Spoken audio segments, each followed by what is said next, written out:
Okay, a little different oracle insights today, because the intention will be around how best to focus your energy. So not a prediction, not what's going on at the minute, but the guidance, suggestion for you as to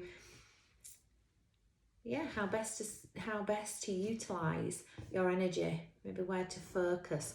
So let's see what comes up and see if it's relevant for you.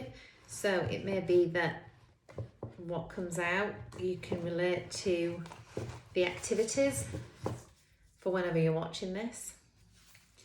So it doesn't have to be right here, right now in this time-space reality. It can be in your own time-space reality. So whenever you're tuning into this and seeing if it's relevant for you, and just guidance, just a suggestion as to where you might be at, energetically speaking, and how to work with that energy, how to work with the experience you're having. Okay, let's see what comes out. So I do like the cards for the different ways in which they can be utilised. So I generally don't think of cards as predicting the future. The insights are really around suggestions and seeing what resonates. So the inner world will speak loud if something fits, or if it doesn't fit. It will also let you know if it triggers an emotion. So emotions are felt quite strongly, and for some people maybe.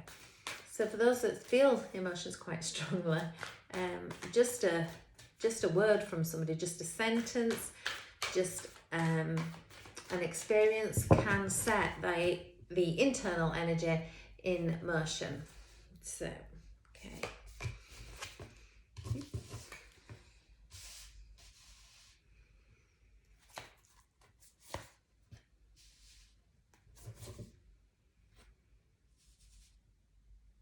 Okay, so these cards, I will show you them. So the first one, I never know whether it focuses, I'll give it time to focus.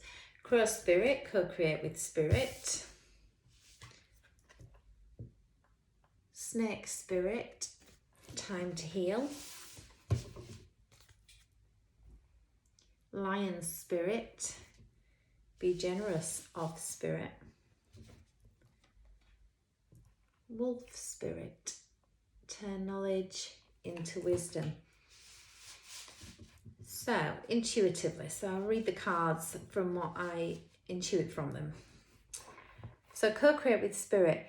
It's very easy to set our own agenda for what we need to do in a day. So often we can wake up with a list. I mean, often people do have a to-do list and an idea that just has to get done. And often with a to-do list, it gets added to throughout the day. So the to-do list might have, I don't know, however many things on them, but one can spiral into the other, just like when you decide to clean out a room and then you end up doing more than you intended.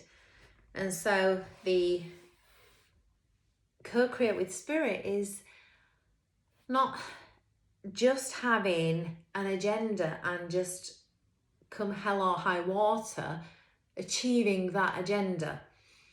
The co-create with spirit is the internal focus. So this is what I would like to do.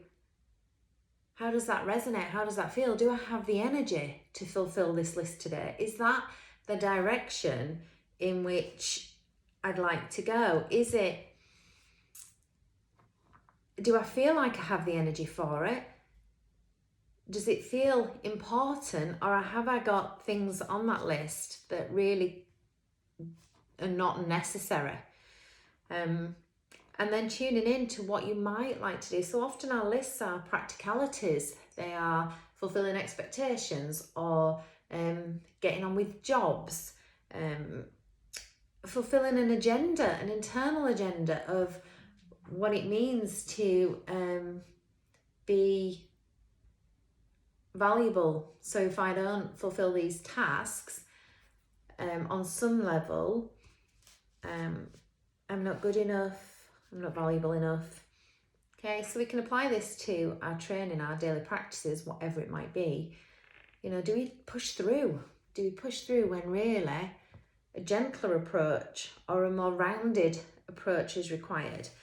And so this is really the approach to take with the snake spirit, because the snake spirit is a time to heal.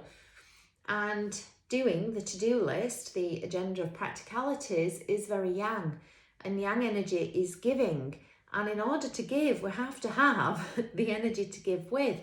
So the card that says a time to heal is really suggesting having a broader perspective on that to-do list and seeing, actually, is it what you need?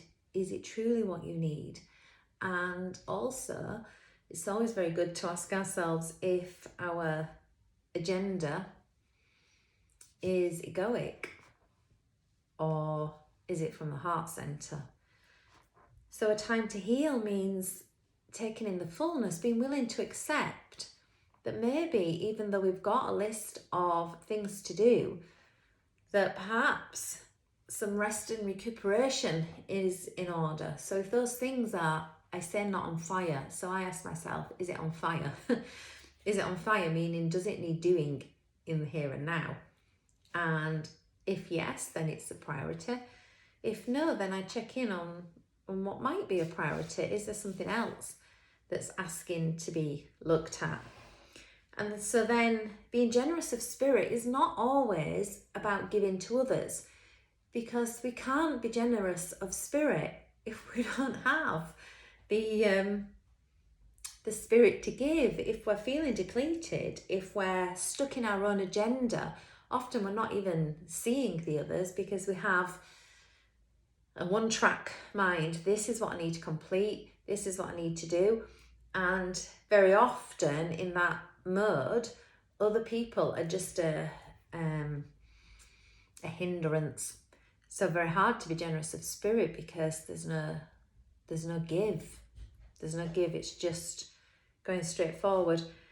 And so the wolf spirit is saying turn knowledge into wisdom. So unless we have that rounded view, it's very hard to gain the knowledge. When we're co-creating with spirit, meaning when we're aware of the list to do, but we're also aware of what's being asked internally, what our soul would like to do, you know, how our mind sees the events of the day and how our heart center would like to see the events of the day. And that is to know thyself. And to know yourself is wisdom, is definitely wisdom. So you can turn the knowledge, you know, meeting the practicalities, meeting the to-do list is all very good and well.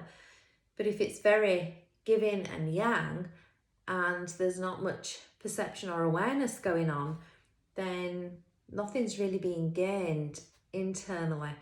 And even though the tick box is ticked, not maybe very satisfied at the end of the day, not maybe feeling very fulfilled. Okay, so do I pull another card? I might just pull another card. But it seems very clear that, you know, the energy is about not just being on the track, but seeing the scenery either side of the track and being able to be generous of spirit with yourself. Give yourself more than a tick list and agenda. Okay, and so sometimes this is a little bit difficult because fear might arise and say, yeah, but I won't get this blah blah blah done. So the next cards are Flamingo Spirit embrace the in-between. Be the spirit, lay a solid foundation, and eagle spirit, which is spirit has your back. So I'm conscious that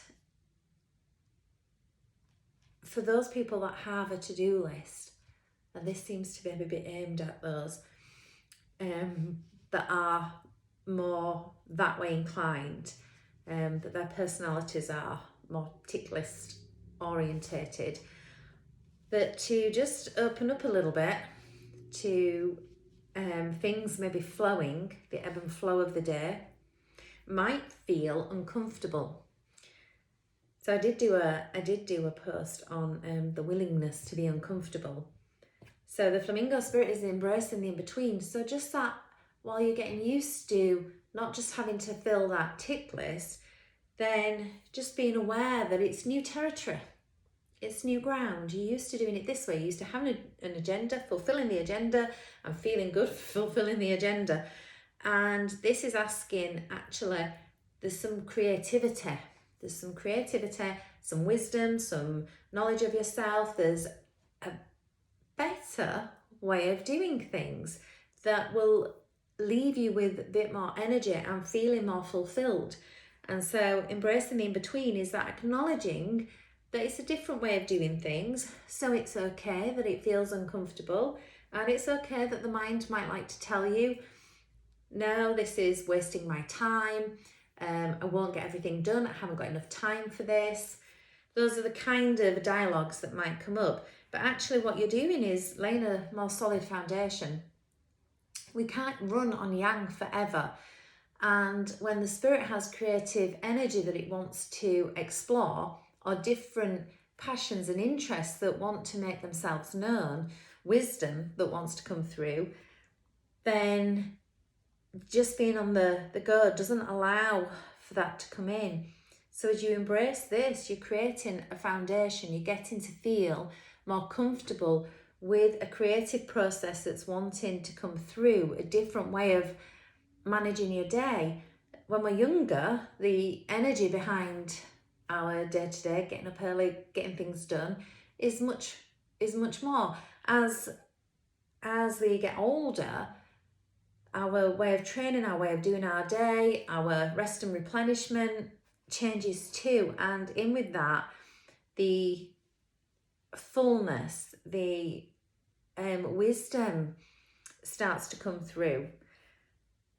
So in order to release the fear, just knowing that spirit has your back, spirit, whatever that means for you. I mean, these cards use the word spirit, but you might use universe or life force, whatever. But there's the bigger workings of life, the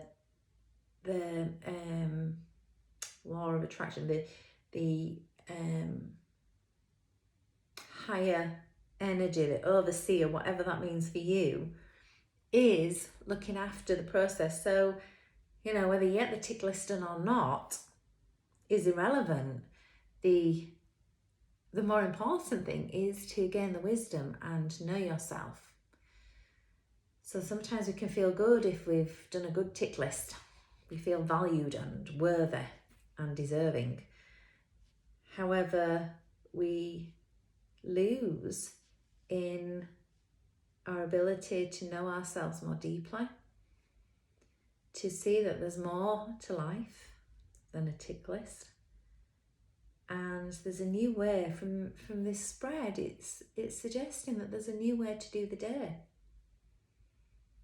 And it's focused on time to heal. So obviously the soul self is your internal spirit, your true self, is asking for a bit more yin, a bit more replenishment, and to create more time for being creative. Okay, hope that helps. Till next time.